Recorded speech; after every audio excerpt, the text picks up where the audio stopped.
Hello, everyone. I was just reading this and said I gotta do a video on this. 4 out of 5 freight containers are being looted. So up here you see Warren Buffett talking about wealth creation. But how you gonna create wealth when this is going on? Okay. So I mean, maybe if everything's financialized and everything's digitized, but this is what's happening on the ground. So let's get into the article.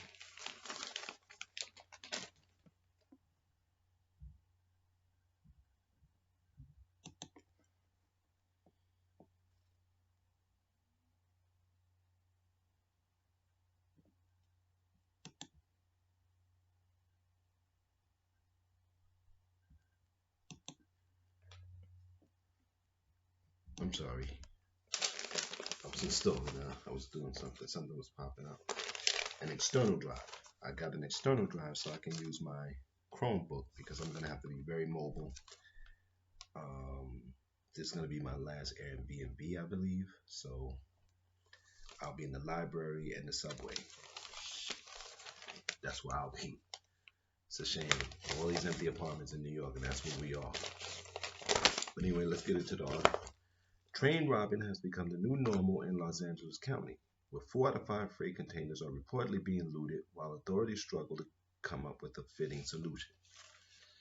Freight hauling railroad company Union Pacific, UP, estimates that it lost $5 million last year due to an escalating number of train robberies. Sounds like the old West. Photojournalist John Schreiber of CBS investigated the site near a section of the Union Pacific train tracks in downtown Los Angeles and found the place littered with thousands of shredded boxes. The packages were from retailers like Amazon, REI, and others. Quote, keep hearing of train burglaries in LA on the scanner, so went to hashtag Lincoln Heights to see it all. And there's looted packages as far as the eye could see. Amazon packages, at UPS boxes, unused COVID tests, fishing lures, EpiPens. Wow, EpiPens. Cargo containers left busted open on trains at CBS LA. Schreiber reported to his Twitter page. Let's go read the rest of it. It's a short article, but very important. This is what's going to happen. And I've done videos telling you, no UBI, no housing policy, no housing subsidies, no access to food either through pantries or SNAP. This is what you're going to get. Schreiner also said that Union Pacific cleared the area of tracks. Wait a minute. I think they made a typo here. Let's see. Yeah, Schreiber on the first thing is Schreiner here. Okay, let's just keep going. Schreiber also said the Union Pacific cleared the area of tracks about 30 days before, but nothing appears to be able to stem the flood of new discarded boxes that litter the place. The loss in numbers. According to UP's Senior Director of Public Affairs, Lupe Valdez, thefts targeted its trains have been up 160% over the past year. In LA County, roughly 90 of UP's containers have been broken into each day over the last 3 months. Train robberies reached a peak in October last year when the number of lootings rose by a whopping 356% compared to the same month in 2020. Measures taken offer little relief. I have been with Union Pacific for 16 years and I have never ever seen this situation to this degree. Valdez told CBS. We are making arrests, but what our officers are seeing on the ground is that people are basically being arrested. There is no bail. They come out the next day and come back to rob our trains.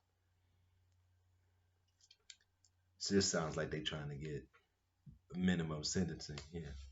Lupe Valdez, UP Senior Director of Public Affairs. The outlet reported that the Los Angeles Police Department, LAPD, said they don't respond to reports of a train robbery unless Union Pacific asks them to, which they said rarely happens. Union Pacific has been beefing up its security measures by hiring its own enforcement patrols and by deploying drones, but to little avail. LA District Attorney steps in. Union Pacific last month sent a letter to Los Angeles County District Attorney George Gaskin describing the train robberies as a spiraling crisis and begging his bureau to hold offenders liable.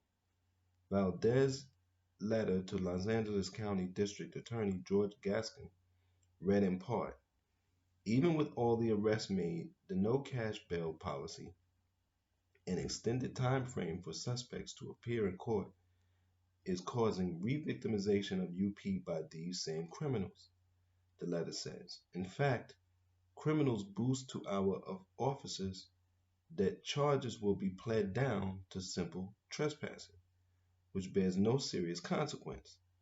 The DA's office replied, stating, "Our office is committed to working with law enforcement to ensure collective safety across Los Angeles County's sprawling infrastructure, whether it's at our ports or on railroad tracks.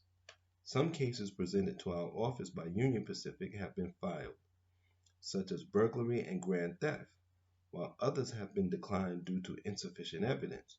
We make charging decisions based on the evidence. Our office takes Union Pacific's concerns seriously and hopes to discuss the issue more in the coming weeks." And what you have here is basically people trying to manage the decline. And there's two things going on. One group is going to say, well, we need mandatory minimums again. We need mandatory minimums. Let's lock these people up for 10 years. They're stealing stuff. But then more people are going to come and your prisons are going to be crowded and you can't afford it. And even if you have a private prison, somebody has to pay them for the prisoners. Now, the private prison can just use their prisoners to work and have a slave situation, but not when you're overcrowded. It's not going to happen. Plus, you might have people just refuse to do it. I'm not going to do it. I'm not going to work for slave wages in the prison. Another thing that's happening is they're letting them rob the ports, because if they don't rob the ports, they're going to rob the stores. And if they're smashing and grabbing in the stores, which they are doing, but if they're doing it at this level, then you have no business. You have no commerce, right? Maybe you can have delivery, but this is delivery. I mean, this is what you have to deal with. Now, everybody's talking about entrepreneurship, and I am one. I have two businesses, but my business, the one that makes any money, depends on shipping. So, and I always said this, you're going to automate people out of work and everybody's going to be delivering. But then I said, well, who's going to secure your deliveries?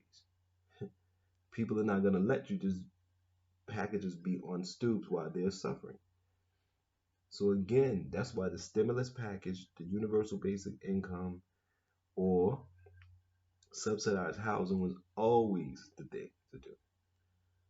And that's why New York State, the federal government gave New York money for 15,000 housing vouchers,